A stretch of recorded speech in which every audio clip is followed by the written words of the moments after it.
Bette Davis and Joan Crawford were two titans of Hollywood's golden age, icons whose talent, presence, and power shaped an entire era. But behind the glamour and the red carpet smiles existed a rivalry so fierce that it became more legendary than many of their films. And now, in a resurfaced interview, Bette Davis finally exposes the truth about Joan Crawford in a way that adds shocking new layers to their long-standing feud.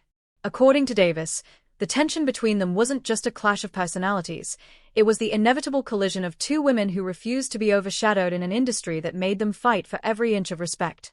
Davis revealed that Crawford was far from the perfect, polished star the studios sold to the public.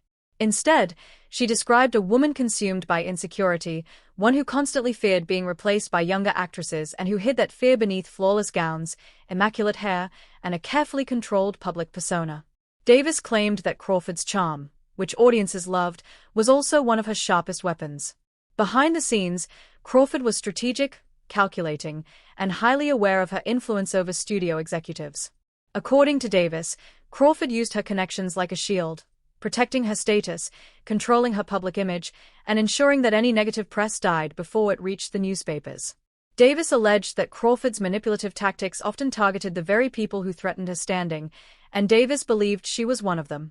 The deeper truth Davis exposed was this: Crawford wasn't fighting her, she was fighting her own fear of fading relevance.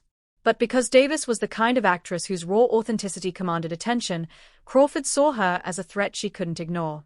When the two finally worked together on Whatever Happened to Baby Jane, Davis said the tension exploded in ways the public never fully understood. She claimed Crawford would quietly challenge decisions, subtly undermine her during shooting, and use small acts of control to maintain dominance on set.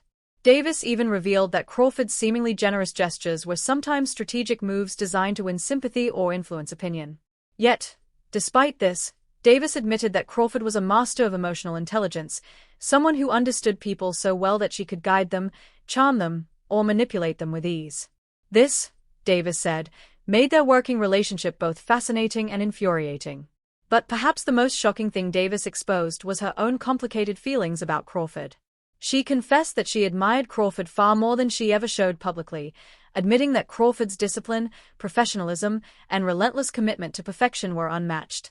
Davis believed that Crawford's deepest struggles, her insecurities, her desire to be loved, her fear of vulnerability, were hidden beneath a performance that never ended. And because both women were proud, stubborn, and fiercely protective of their identities, neither was willing to admit just how similar they really were. Davis revealed that their feud was fueled as much by personal pride as by Hollywood's habit of pitting powerful women against each other to create headlines and tension. In the end, Davis concluded that Joan Crawford was not the villain the media portrayed her to be. She was a complex, wounded, extraordinarily talented woman trying to survive an industry that demanded perfection at every moment. And although their rivalry will forever remain iconic, Davis admitted that Crawford left an undeniable mark on Hollywood, one that even she, her biggest rival, couldn't help but respect.